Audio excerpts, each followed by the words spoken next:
Alright, the hardest character for me to write about is the dwarf. He's the one that's in charge of Rib.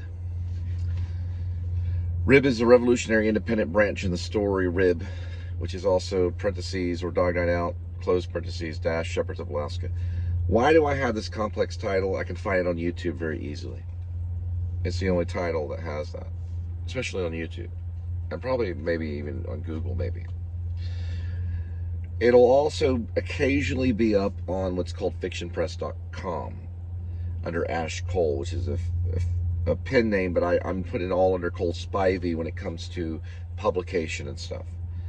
I put everything as storage at fictionpress.com under Ash Cole. It's a little storage space, but it's also a pen name. The story, I mean, we could talk about maybe the book being Ash Cole, but it doesn't need to be. It could be my name. It's fine. I'm Cole Spivey, also Ash Cole. So the dwarf is hard to write about because he's a little person. And they kind of look up at the world. So we're going to go into his frustration of being a high school drama teacher. Okay? Could you imagine going to drama class and you have this little dwarf sitting on a stool teaching? Right? Now, there are handicapped teachers all over America, in Texas, and all 50 states. All over the place. And this is a handicapped drama teacher that I want Peter Dinklage to look at the role. So he's going to be in this is somewhat based on another drama teacher that was not a dwarf. But this is a dwarf, a little guy. You know. Okay. So he's not going to be in front of the students in this class. I mean, he is going to be in front of the students in other scenes. But he's going to be in the teacher's lounge. It's like a lounge you go. You can have dinner or, I'm sorry, lunch. I guess maybe if you're staying after dinner. He gets in a fight with the teacher. He throws a book at her. Okay, yeah, I'll start tomorrow. All right. He throws a book at her. An actual book. Now, why does he do it? Because he gets involved in speed. What kind of speed? Methamphetamines. The little dwarf does. So he gets in a fight with her. And I don't know exactly what they fight over. But I'm going to find out. Now, the book is thrown at the other teacher. And that scene happens. Now, that will probably be a chapter. This is a book. It's a novel. Let's say a novel. I've been coming across novel this. I just came across Severin, which is not the name of the novel. The name of the novel is Venus and Furs, but Severin is a major character in the Venus and Furs, and it's a novel. Now, this is not Venus and Furs, but the reason I'm mentioning that is because I've come across these different books and stuff. So call it novel. Don't call it a book. So it's a novel. And so he gets in a fight with his teacher, Peter Dinklage, another fellow peer teacher. He's a drama teacher. He's head of the drama department. He's only one of them. And the other teacher's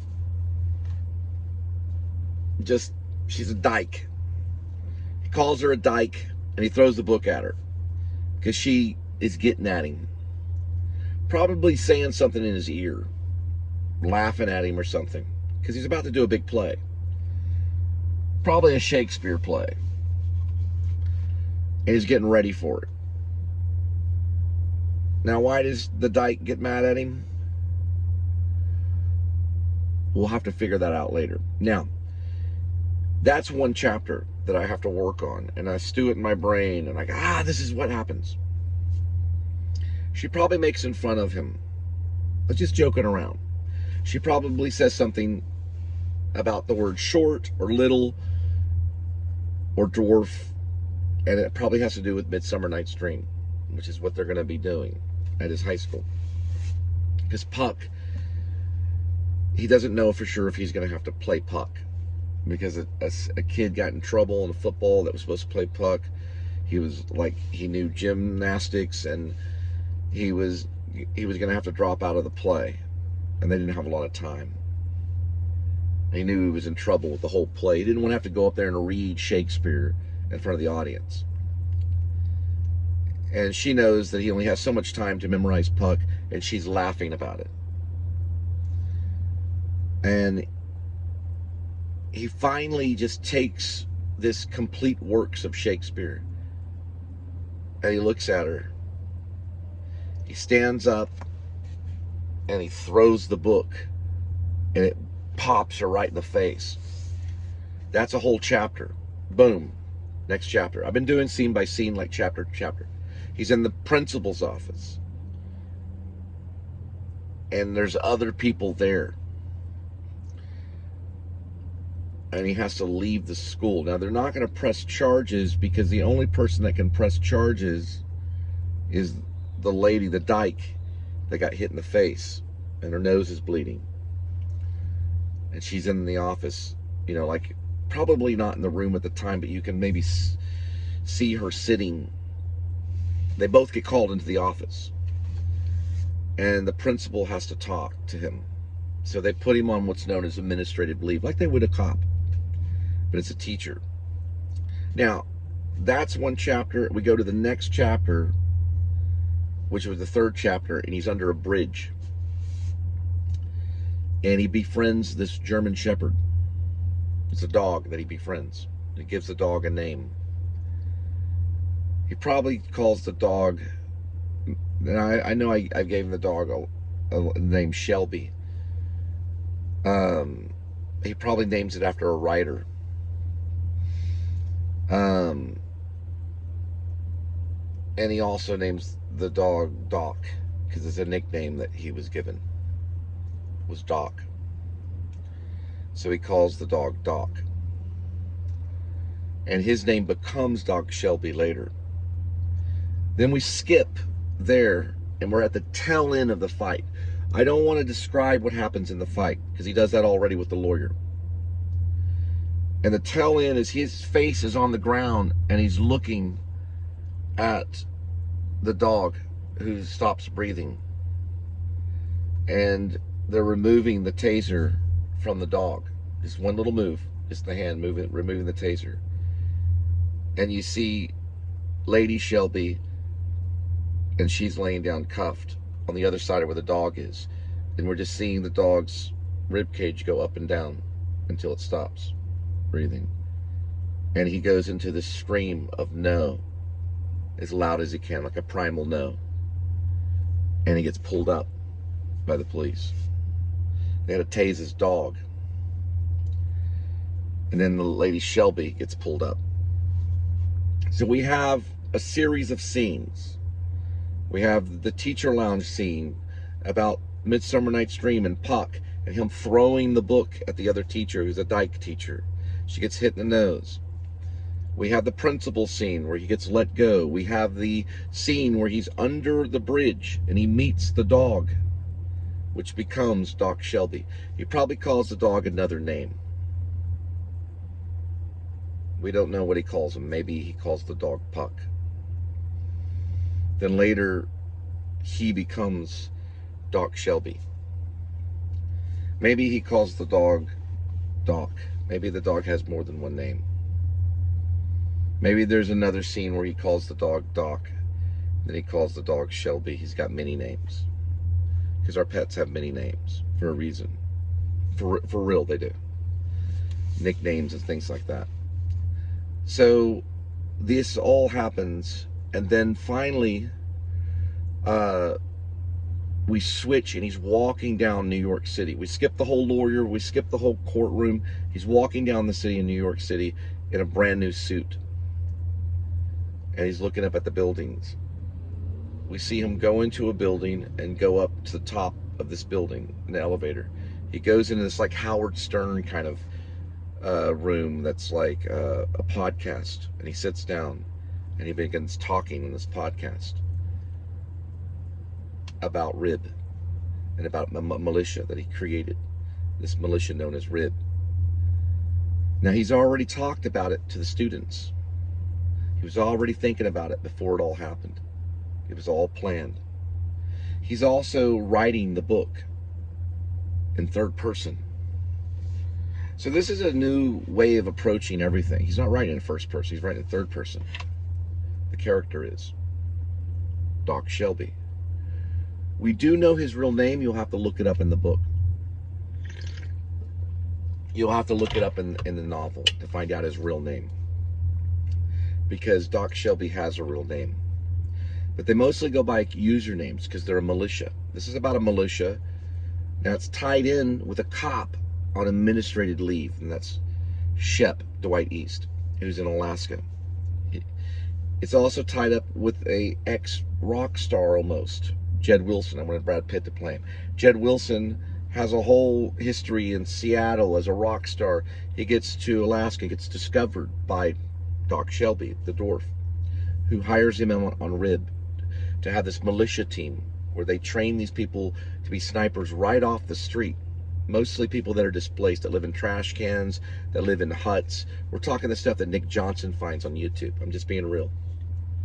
He brings them off the street, and he does kind of what Chris Kyle did, only he turns them into a real militia to oversee corruption within our own government, including cops, including FBI, including CIA, including commanders and chiefs, and including vice presidents, including any kind of corruption in Congress, including corruptions as a mayor, a corrupt mayor. It could be any type of corruption to oversee it. Rib does ask for corruption to stop. Okay, they do have a sign. The sign is faith, hope, love, and charity. All right? That's all they need. That's what it means. That's why you have 4.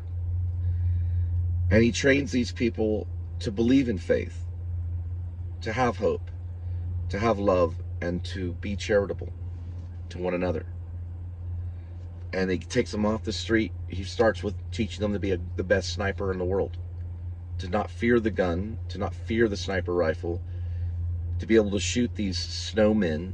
They build these snowmen. It just represents something. One of the things that Jed always says is stay focused. Don't stay frosty. Stay focused. Never stay frosty. There's another thing that I say a lot while I've been editing stuff, and it's some weird things, but I'll tell you. It's don't aim. Don't aim. Fire, fire, fire. There's something about that. There's a Zen thing. Now, I mentioned Remo Williams because that's a great movie with like Joel Grey. And it's about a cop that becomes reborn into a secret society.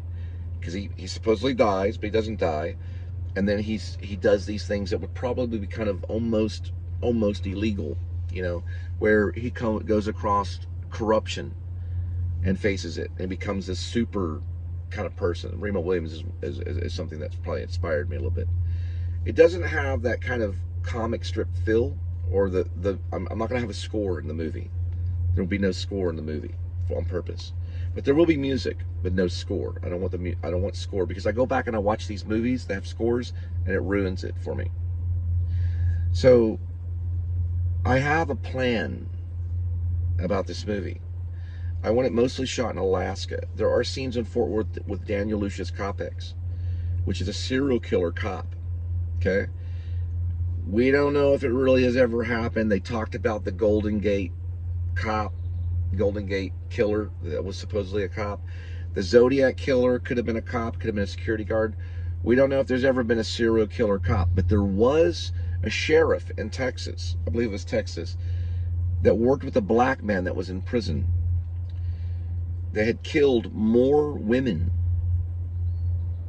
in Texas, and had gone from Texas to California, than any serial killer, including all of them, the worst of the worst. Hundreds of women.